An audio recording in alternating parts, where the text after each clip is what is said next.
Hi friends, നമസ്കാരം. നമ്മുടെ ഇഷ്ടവിശേഷങ്ങളായ പവിത്രത്തിന്റെ ഒരു അടിപൊളി വിശേഷമായിട്ടാണ് വന്നിരിക്കുന്നത്. അപ്പൊ എല്ലാവർക്കും നല്ലൊരു ദിവസം ആശംസിച്ചുകൊണ്ട് തന്നെ വിശേഷത്തിലേക്ക് പോകാം.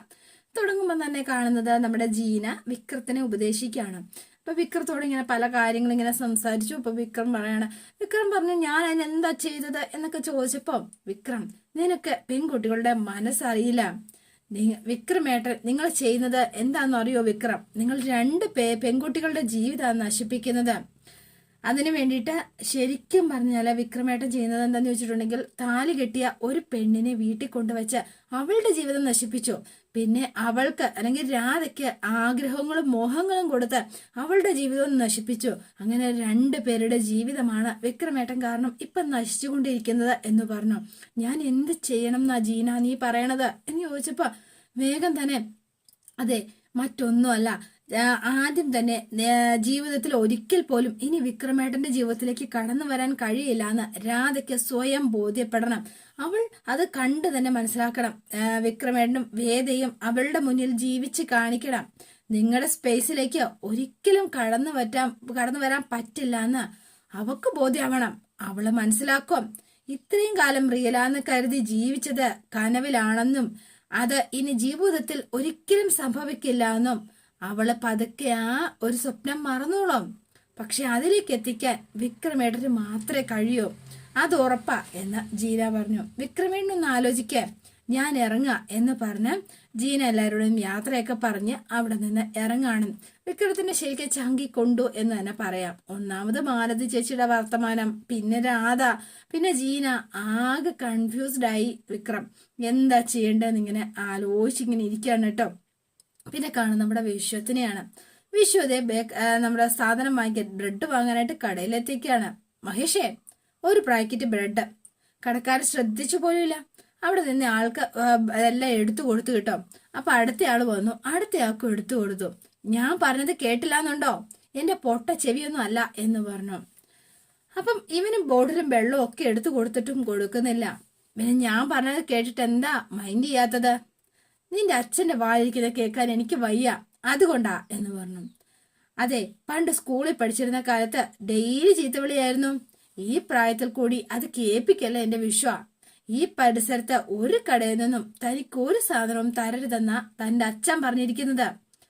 അതുകൊണ്ടാ ഞാൻ പറയുന്നത്, താൻ ഇവിടുന്ന് ബേക്കറി സാധനങ്ങളൊക്കെ വാങ്ങിയില്ലേ, അതിന്റെ പൈസ ചോദിച്ചപ്പോഴാ ഇങ്ങനെ പറഞ്ഞത്. പിന്നെ താൻ പറ്റിയ 2400 രൂപ 2 മാസം കഴിഞ്ഞിട്ടാ മാഷ് എനിക്ക് തന്നു തീർത്തത്. സാധാരണ മാഷാണല്ലോ സാധനം വാങ്ങാറ്. മാഷ് വരുമ്പോ ഞാൻ കൊടുത്തു വിടാം, അല്ലെങ്കിൽ സാരമില്ല.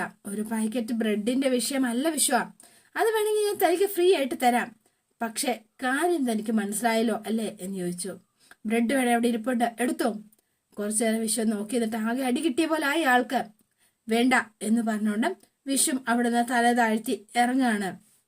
അപ്പൊ വേഗം തന്നെ പിന്നെ കാണുന്നത് വിക്രത്തിനെയാണ്. അപ്പൊ വിക്രം ജീന പറഞ്ഞ കാര്യങ്ങൾ ഇങ്ങനെ മനസ്സിലേക്ക് ഓടി ഓടി എത്താണ് ആളുടെ.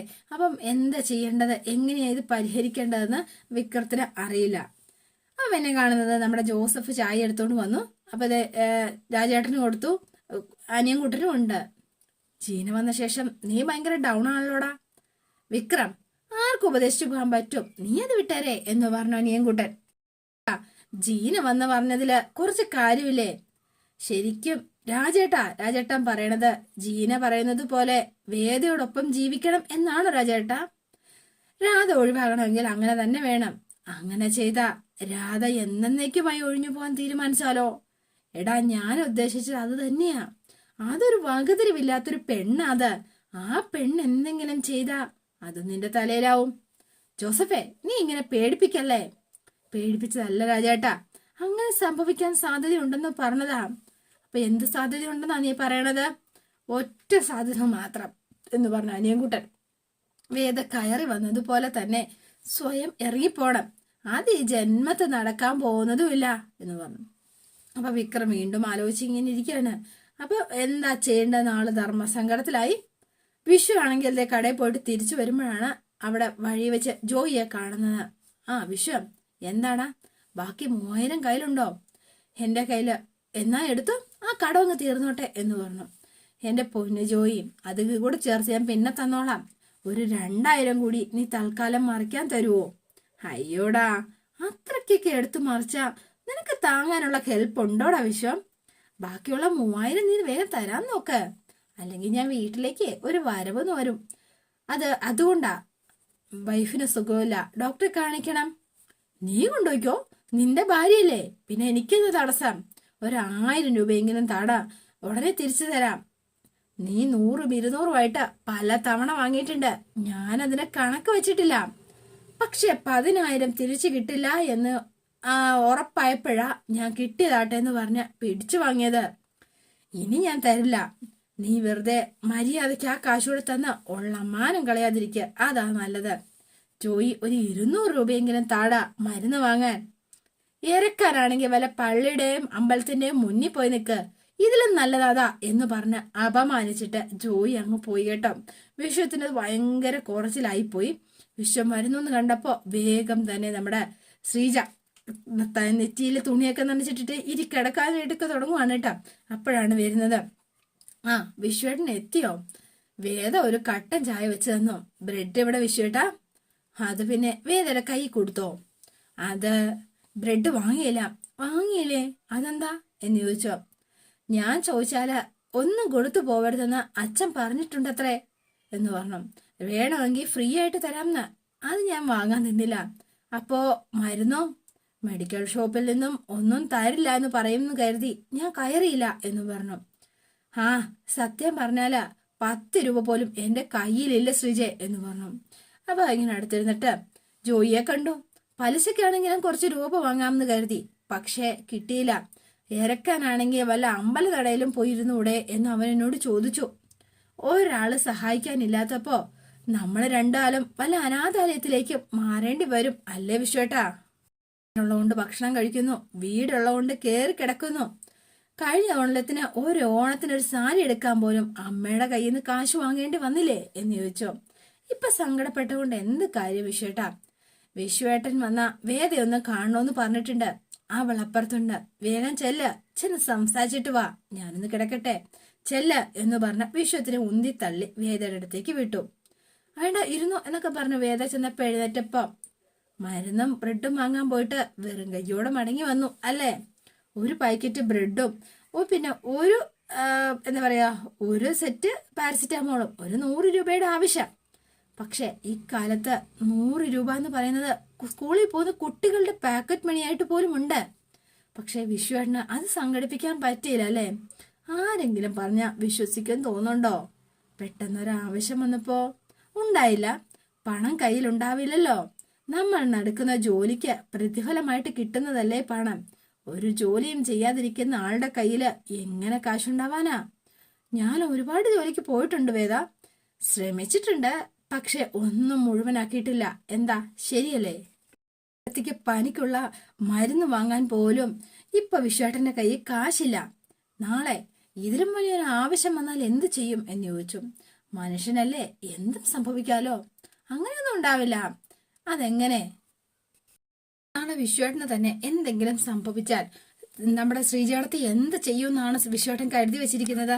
പിന്നെ നിങ്ങളുടെ കുഞ്ഞിനെ എന്നും ശ്രീജേടത്തിയുടെ സഹോദരൻ വളർത്തും എന്നാണോ കരുതി വെച്ചിരിക്കുന്നത്? അത് ശരിയാവുമെന്ന് തോന്നുന്നുണ്ടോ? എന്താ വിശ്വേട്ടനൊന്നും പറയാത്തത് എന്ന് ചോദിച്ചു. ഇപ്പൊ അവള് കുട്ടിയാണ്, അവളുടെ കളിയും ചിരിയും ഒക്കെ അവർക്ക് ചിലപ്പോൾ സന്തോഷമായിരിക്കും. പക്ഷെ അവളുടെ ആവശ്യങ്ങൾ താരതമ്യേനെ ഇപ്പൊ കുറവായിരിക്കും. അവള് വലുതാവുമ്പോ ആവശ്യങ്ങൾ കൂടില്ലേ? അത് അവരെ കൊണ്ട് ചെയ്തു കൊടുക്കാൻ പറ്റുമെന്ന് തോന്നുന്നുണ്ടോ വിശ്വേട്ടന് എന്ന് ചോദിച്ചു. ഇനി എങ്ങനെ വിശ്വേട്ടൻ ഈ സ്വഭാവം ഒന്ന് മാറ്റണം, മാറ്റിയേ പറ്റൂ. അന്ന് ഞാനൊരു കൂട്ടുകാരിക്ക് CV അയച്ചു കൊടുത്തിരുന്നില്ലേ? നോക്കണ്ട, സംശയിക്കണ്ട. അന്ന് വിശ്വേട്ടൻ എനിക്ക് തരാതെ കളഞ്ഞ ആ ബയോഡേറ്റ ശ്രീജേടത്തി അതെനിക്ക് എടുത്ത് തന്നിരുന്നു. ഞാനത് എന്റെ ഫ്രണ്ടിന് അയച്ചു കൊടുക്കുകയും ചെയ്തു. അതെ, അവളുടെ ഹസ്ബൻഡിന്റെ ഒരു ഫ്രണ്ടിന് ഇവിടെ ഒരു സ്റ്റീൽ ഫാക്ടറി ഉണ്ട്. അവിടെ ഒരു സൂപ്പർവൈസറുടെ റോളില് ഒരാളെ വേണം. വിശ്വേട്ടന് CV ഒക്കെ അവർക്ക് ഓക്കെയാണ്. പക്ഷെ മുൻപ് എക്സ്പീരിയൻസ് ഒന്നും കാണിക്കാൻ ഇല്ലാത്തത് കൊണ്ട്, ഇത്ര ഏജ് ഓവർ ആയതുകൊണ്ടും അവർക്കൊരു 6 മാസം നോക്കേണ്ടി വരും. ബോധിച്ച സ്ഥിരമാക്കിക്കോളും. താല്പര്യം ഉണ്ടെങ്കിൽ വിശ്വേട്ടൻ പറയേ, നാളെ തന്നെ പോവാനുള്ള ഏർപ്പാടുണ്ടാക്കാം. വിശ്വേട്ടന്റെ മുഖം ഭയങ്കരമായിട്ട് തെളിഞ്ഞു. എന്താണെങ്കിലും ഇന്ന് തന്നെ അപ്പോയിന്റ്മെന്റ് ഓർഡർ അയപ്പിക്കുകയും ചെയ്യാം. എന്താ, പോകുന്നോ? ഉറപ്പായിട്ടും എന്ന് പറഞ്ഞു. Thank you Veda, thank you so much എന്നൊക്കെ പറഞ്ഞു. ശ്രീജ അടുത്തേക്ക് ഞാൻ ഇത്തിരി കഞ്ഞി കൊടുത്തിരുന്നു. പിന്നെ ഞാൻ എൻ്റെ കയ്യിലുള്ള പാരസിറ്റമോളും കൊടുത്തു. പനിയൊക്കെ ശരിയായിക്കോളും. ശരി. അപ്പൊ ഭയങ്കര സന്തോഷമായി വിശ്വത്തിന്. വിശ്വം പാട്ടൊക്കെ പാടി നേരെ റൂമിലേക്ക് ചെല്ലുകയാണ് കേട്ടോ. അതെ, ഇനി നിന്റെ ഓരോ ആവശ്യത്തിന് എൻ്റെ കയ്യിൽ പണം ഉണ്ടാവാതിരിക്കില്ല എന്ന് പറഞ്ഞു. ഉറപ്പ്. അന്ന് ഞാൻ വേദയ്ക്ക് ബയോഡാറ്റ കൊടുക്കാൻ മടിച്ചപ്പോ നീ ചെയ്തത് നന്നായി ശ്രീജ. നാളെ മുതലേ എന്നോട് ഒരു സ്ഥലത്ത് ജോലിക്ക് ചെല്ലാൻ പറഞ്ഞിരിക്കാം. ആണോ? ആ അതേനെ. ഇത്തവണ എന്ത് പ്രശ്നം ഉണ്ടെങ്കിലും ഞാൻ പിടിച്ചു നിൽക്കും. ഉറപ്പ്. അതിനെ പ്രശ്നം ഉണ്ടാക്കുന്നത് കമ്പനിക്കാരല്ലല്ലോ. ഇല്ലാത്ത പ്രശ്നം പെരുപ്പിച്ച് കാണിക്കുന്നത് വിശ്വനല്ലേ. ഇനി അങ്ങനെയൊന്നും ഉണ്ടാവില്ല. ഉറപ്പ് എന്ന് പറഞ്ഞു. എന്നാ ഞാൻ വേഗം വേദയൊന്ന് കാണട്ടെ. എന്താണെങ്കിലും ഇത് എന്നോട് പറയാതെ വിശ്വനോട് പറഞ്ഞതിൽ എനിക്കൊരു കണ്ടിട്ട് വരട്ടെ ഞാൻ പരാതി. അപ്പൊ വേഗം എഴുന്നേറ്റ് ഓടുകയാണ്. ഷോ, അവൾക്ക് പനിയടി, നിനക്ക് പനിയല്ലേ എന്നിങ്ങനെ ചോദിച്ചു. പാവം, സന്തോഷം കണ്ടപ്പോഴത്തേനും അവളുടെ സന്തോഷം കണ്ടോ, ഓടുന്നു കണ്ടോ, അത് പനി പോലും മറന്നുപോയി എന്ന് വിശ്വം തന്നെ പറയാണ്. എൻ്റെ ഈശ്വരാ, നല്ല സുഖമുള്ള ജോലി ആയിരിക്കടേ, ആർക്കറിയാം, ചെന്നാലറിയാം എന്നൊക്കെ പറഞ്ഞ് വിശ്വ ഇങ്ങനെ ഇരിക്കുകയാണ്.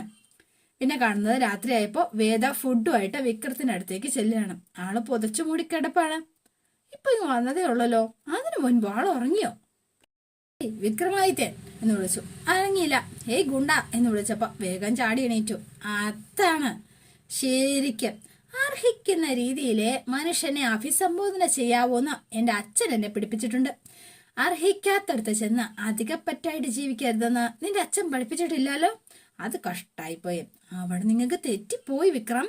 അർഹിക്കാത്തടുത്ത് അധികാരം കാണിച്ചവനെ അവൻ ഇരിക്കുന്നിടത്ത് ചെന്ന് പാഠം പഠിപ്പിക്കണം എന്നാണ് ഞാൻ പഠിച്ചിട്ടുള്ളത്. അത് പഠിപ്പിച്ചത് എൻ്റെ അച്ഛനല്ല എങ്കിലും അത് കൊള്ളാം. എന്നിട്ട് നീ കുറെ നാളായല്ലോ പാഠം പഠിപ്പിക്കാൻ, എന്നിട്ട് ഇതുവരെ തീർന്നില്ലേ? ഇനിയും തുടങ്ങിയിട്ടില്ലല്ലോ. എന്നിട്ട് വേണ്ടേ? അല്ല, എനിക്കറിയാണ്ട് ചോദിക്കുക, എന്നെ എന്ത് പാഠം പഠിപ്പിക്കാനാ നീ ഇവിടെ വന്ന് താമസമാക്കിയിരിക്കുന്നത്? ഓ, അത് പറഞ്ഞ അതിന്റെ രസം അങ്ങ് പോവില്ലേ? എന്താ ചെയ്യാൻ പോണെന്ന് പറയാതെ തന്നെ നിങ്ങളെ ഞാൻ ആ പാഠം പഠിപ്പിക്കും. പെടാപ്പാട് പെടും. കിലുക്ക സിനിമയിൽ പറയുന്നത് പോലെ ഞാൻ നിങ്ങളെ കൊണ്ട് ഷായി ഇണ്ണ ഇണ്ട ഇമ്മ എന്നൊക്കെ ഞാൻ വരപ്പിക്കും എന്ന് പറഞ്ഞു. ഞാൻ വേറെ വാക്ക് പറയാറില്ല, മത്തങ്ങ തലയാ ഇടി നിന്നെ ഞാൻ എന്ന് പറഞ്ഞു. അത് വേണ്ട എന്ന് പറഞ്ഞു. തൽക്കാലം ദേ നിങ്ങളുടെ ഈ പ്ലേറ്റ് ഇങ്ങോട്ടേക്ക് എടുക്ക.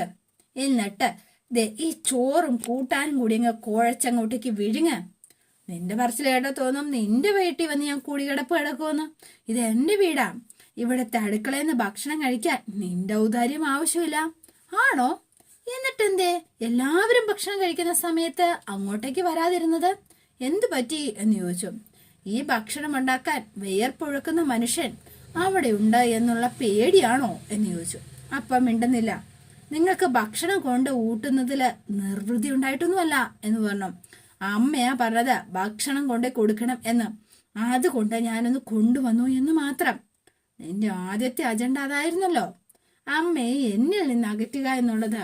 അത് നീ ഭംഗിയായി ചെയ്തു. ഞാൻ എന്തിനാ നിങ്ങളുടെ അമ്മയെ നിങ്ങളുടെ നിന്ന് അകറ്റുന്നത്? അല്ലാതെ അമ്മ ചെയ്യില്ല. ഞാൻ വീട്ടിൽ വരുമ്പോ യാത്രി എന്നും എന്നെ കാത്തിരുന്ന എന്റെ അമ്മയായിരുന്നു. അത് നീ വന്ന ശേഷമാ ഇല്ലാതിരുന്നത്. നീ വന്ന ശേഷം എല്ലാ കാര്യം മിസ്സിങ്ങാ. ഉറക്കം, സമാധാനം, എന്റെ അമ്മയുടെ പ്രസൻസ് വരെ ഇല്ലാതായി. നീ നിളിക്കാതെ പോടി. കഴിക്കുന്നില്ലേ? ഇല്ല. പുറത്തുനിന്ന് കഴിച്ചോ? നീ എന്തിനാ അതൊക്കെ അന്വേഷിക്കുന്നത്?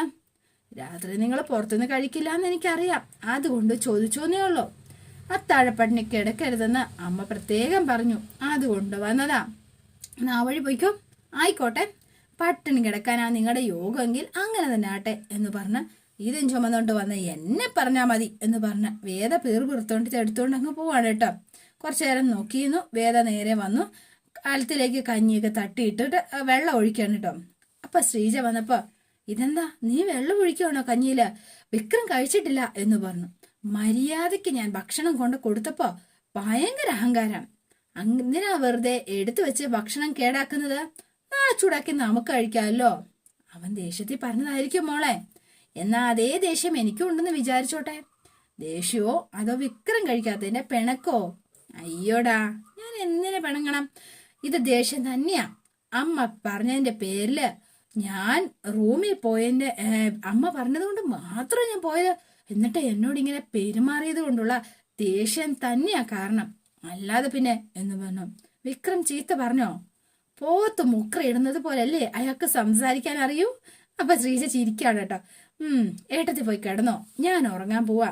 കുറച്ചു കഴിഞ്ഞ് എന്താ പറയാ, വിക്രം കഴിക്കാൻ വന്നാ എന്ത് ചെയ്യും?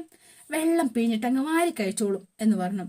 അഹങ്കാരം അല്ലാണ്ട് എന്താ, പിന്നെ കുറച്ചുകൂടെ വെള്ളം കോരി അതിനകത്തിട്ട് അങ്ങ് ഒഴിച്ചു കേട്ടോ. എന്നിട്ട് ആ കഞ്ഞികലമൊക്കെ എടുത്തു വെച്ചിട്ട് ആള് പോയി കിടന്നു. വിക്രത്തിന് കിടന്നിട്ട് കിടക്കാൻ പറ്റുന്നില്ല, വിശപ്പ് സഹിക്കാൻ പറ്റണില്ല ആൾക്ക്. സമയമൊക്കെ നോക്കി എന്നിട്ട് പതുക്കെ ആള് പതിയെ വന്ന് അടുക്കളയിൽ കയറി ഭാഗ്യം വേദാളം കഥ കൂറ്റിയിട്ടില്ല എന്ന് പറഞ്ഞോണ്ട് അകത്ത് കയറി. എന്നിട്ട് അടുക്കളയിൽ ചെന്നിട്ട് കലമെല്ലാം തപ്പി നോക്കിയപ്പോഴത്തേനും കഞ്ഞി എടുത്തു വെച്ചപ്പോഴല്ലേ ഞെട്ടിപ്പോയത്. അവളിത് വെള്ളം ഒഴിച്ചല്ലേ, വേതാളം ദുഷ്ടൻ. പോകുമ്പോ വേദ അവിടെ കിടക്കുകയാണ്. അടുത്തിങ്ങനെ ചെന്നിട്ട് എനിക്ക് വയ്യ, ഒറ്റ ചവിട്ട് വെച്ചെന്നുണ്ടല്ലോ, സുഖിച്ചു കിടന്ന് നമ്മൾ ഉറങ്ങുന്നു എന്നൊക്കെ പറഞ്ഞ് ആക്ഷൻ കാണിച്ചിട്ട് വിക്രം ഇറങ്ങി പുറത്തേക്ക് അങ്ങ് പോവാണ് കേട്ടോ. അപ്പൊ പിറ്റേ ദിവസം രാവിലെ അതൊക്കെ വേദ കാണുന്നുണ്ട്, ആൾ ഉറങ്ങിയിട്ടൊന്നുമില്ല.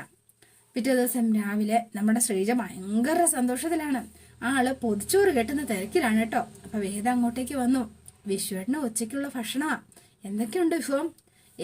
പ്രത്യേകിച്ചൊന്നുമില്ല, ചോറും തോരനും ചമ്മന്തിയും ഒരു മുട്ട പൊരിച്ചതും. ശരിക്കും ഒരു പൊതിച്ചോറിന്റെ കോമ്പിനേഷൻ ആണല്ലോ എന്ന് ചോദിച്ചോ. ആളെവിടെ, റെഡിയായോ? ശീലമില്ലാത്തതുകൊണ്ടായിരിക്കാം രാവിലെ എണീക്കാൻ ഇത്തിരി മണി കാണിച്ചു. പിന്നെ ജോലിയുടെ കാര്യം പറഞ്ഞ നല്ലൊരു ഞുള്ളു വെച്ച് കൊടുത്തു. ചാടി എഴുന്നേറ്റു പാവം. ഇപ്പൊ പുറപ്പെടാൻ വേണ്ടി റെഡി ആയിട്ടുണ്ടാവും. എല്ലാം നന്നായി വരും എൻ്റെ ഏട്ടത്തി. നോക്കിക്കോ, അങ്ങനെ വന്നാ അതിന്റെ ക്രെഡിറ്റ് മുഴുവൻ നിനക്കല്ലേ മോളെ എന്ന് ചോദിച്ചു. എന്നിട്ട് ഈ ചോറുമായിട്ട് പോകുമ്പോഴാണ് നന്ദിനി അങ്ങോട്ടേക്ക് വരുന്നത്. അപ്പൊ ഇതെന്താ ഇത്, പൊതിച്ചോറോ? ഇതാർക്കാ എന്ന് ചോദിച്ചു. ഇതാർക്കാ ചേച്ചി? അതൊക്കെയുണ്ട്, നീ കണ്ടോ? അപ്പൊ ഇത് കഴിഞ്ഞിട്ട് ശ്രീജ അങ്ങ് പോയി. അപ്പൊ നന്ദിനിക്ക് സംശയം, രണ്ടുപേരൂടെ ഇവളുടെ ചിരി കണ്ടാലറിയാം കാര്യം ഇവക്കറിയാമെന്ന്. രണ്ടോടി എന്തോ ഒപ്പിച്ചിട്ടുണ്ടല്ലോ എന്നിങ്ങനെ നന്ദിനി. സംശയിക്കണ്ട നന്ദിനി അടുത്തി, നല്ല ഒരു കാര്യത്തിന് വേണ്ടിയിട്ട് തന്നെയാ പൊതിച്ചോറ് കെട്ടിക്കൊണ്ട് പോണത്. സംശയം ഉണ്ടെങ്കിലേ ഇവിടെ തന്നെ നിന്നോ, ഇപ്പൊ വരും. ആര് വരും എന്ന് ചോദിച്ചു. അപ്പൊ വേഗം ഒന്ന് ചിരിച്ചുകൊണ്ട് അവിടെ നിന്നു. അതോടെയാണ് ഇന്നത്തെ വിശേഷം അവസാനിക്കുന്നത്. ഇനി നാളത്തെ വിശേഷം ഇതിലും ഗംഭീരാണ്. അപ്പൊ എല്ലാവരും വെയിറ്റ് ചെയ്യുക. ഇഷ്ടപ്പെട്ടുവെങ്കിൽ ലൈക്ക് ചെയ്യുക, ഷെയർ ചെയ്യുക, തൊട്ടടുത്ത് ആ ബെൽബട്ടൺ കൂടെ ഒന്ന് ഞെക്കുകയാണെങ്കിൽ ഞാൻ ഇടുമ്പോൾ തന്നെ നോട്ടിഫിക്കേഷൻ ലഭിക്കുന്നതായിരിക്കും. പുതുപുത്തൻ വിശേഷമായിട്ട് എത്താം. Bye and see you again.